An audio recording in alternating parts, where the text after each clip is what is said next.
اعوذ باللہ من الشیطان الرجیم بسم اللہ الرحمن الرحیم۔ اب دو رکوع آ رہے ہیں انفاق فی سبیل اللہ پر، اور یہ قرآن مجید کا ذروہ سلام ہے انفاق کے موضوع پر۔ لیکن ان کو پڑھنے سے پہلے نوٹ کر لیجئے کہ اللہ کی رضا جوئی کے لیے اپنا مال خرچ کرنا جو ہے، اس کے لیے دین میں کئی اصطلاحات ہیں۔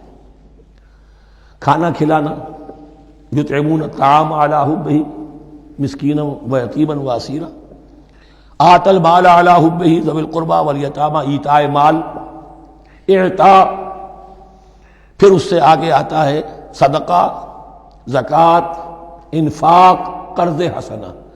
یہ 5-6 ٹرمز ہیں، لیکن ان ٹرمز کے اندر ایک تقسیم ذہن میں رکھیے کہ 2 مدیں ہیں بڑی بڑی اللہ تعالیٰ کی رضا جوئی کے لیے مال خرچ کرنے کی۔ ایک مد ہے غرباء، یتامى، مساکین، محتاج، بیوائیں، ان کے لیے، یعنی ابنائے نو میں سے، یہ آپ کے معاشرے کے اجزاء ہیں، آپ کے بھائی بند ہیں، آپ کے رشتہ دار ہیں، آپ کے اعزاء و اقرباء ہیں، ان کے لیے خرچ کرنا۔ تو یہ بھی اللہ کو بہت پسند ہے، اس کا اجر ملے گا۔ یہ بھی گویا کہ اللہ تعالیٰ ہی کے لیے آپ نے خرچ کیا۔ ایک ہے اللہ کے دین کے لیے خرچ کرنا، انفاق کا لفظ اس کے لیے ہے، اور قرض حسنہ اس کے لیے۔ انفاق کے مال، انفاق فی سبیل اللہ، اللہ کی راہ میں خرچ کرنا، اللہ کے دین کی دعوت کو عام کرنا، اللہ کی کتاب کے پیغام کو عام کرنا، اللہ کے دین کی دعوت کو اس طرح ابھارنا کہ باطل کے ساتھ زور آزمائی کرنے والی ایک طاقت پیدا ہو جائے، ایک جماعت وجود میں آئے، ان کے لیے اساد و سامان فراہم کیا کرنا، تاکہ دین کے غلبے کی ہر مرحلے کے جو تقاضے اور ضرورتیں ہیں وہ پوری ہو سکیں۔ تو جو اس کام میں صرف ہوگا وہ ہے انفاق فی سبیل اللہ، یا اللہ کے ذمے قرض حسنہ۔ تو یہاں اصل میں اس کی بات ہو رہی ہے، انفاق کی۔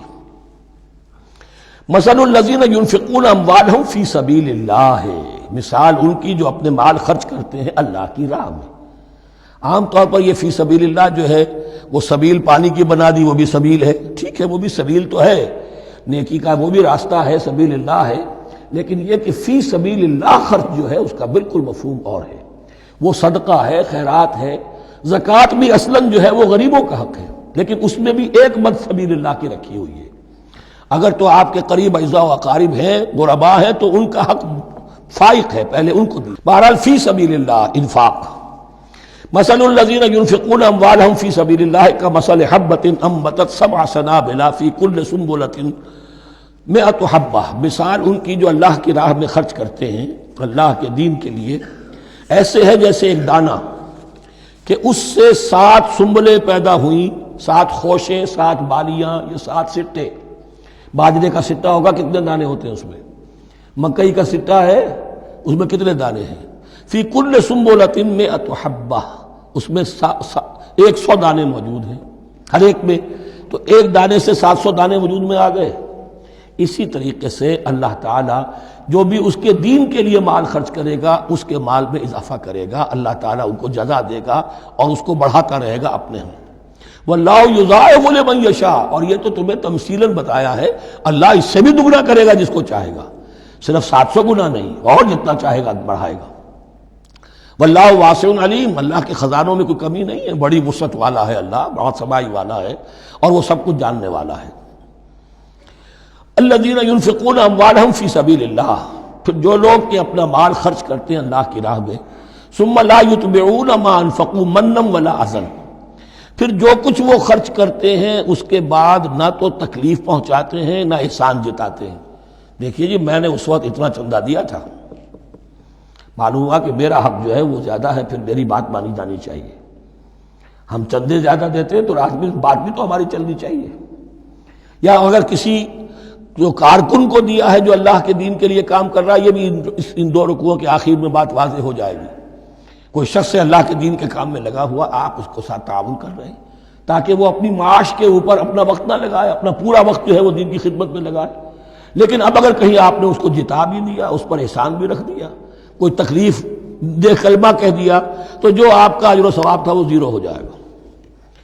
الذین ينفقون اموالهم فی سبیل اللہ ثم لا یتبعون ما انفقوا منا ولا اذى، جو انفاق کرتے ہیں اس کے بعد اس کے پیچھے نہ تو جتلاتے ہیں نہ کوئی اور تکلیف پہنچاتے ہیں، لہم اجرہم عند ربہم ولا خوف علیہم ولا هم یحزنون، ان کا اجر ان کے رب کے پاس محفوظ ہے اور ان کے لیے مغفرت ہے، ولا خوف علیہم ولا هم یحزنون، ان کے اوپر نہ کوئی خوف ہوگا اور نہ کوئی ان کو حزن سے دوچار ہوں گے۔ قول معروف، بھلی بات کہنا، ومغفرہ اور درگزر کرنا، خیر بہتر ہے من صدقۃ اس خیرات سے یتبعھا اذی جس کے بعد کے اذیت پہنچائی جائے۔ کوئی آپ سے فرض کیجئے کوئی ضرورت کے لیے آئی گیا ہے، کسی نے ہاتھ پھیلا دیا ہے، تو آپ اگر آپ نہیں کر سکتے مدد، قول معروف نرمی کے ساتھ جواب دے دیجئے، معذرت کر لیجئے۔ یا یہ ہے کہ اگر کسی سائل نے آپ کے ساتھ درستی کی ہے تو پھر بھی یہ ڈانٹیے نہیں، وَأَمَّا السَّائِلَ فَلَا تَنْهَرْ، پھر بھی یہ ہے کہ مغفرت معاف کیجئے۔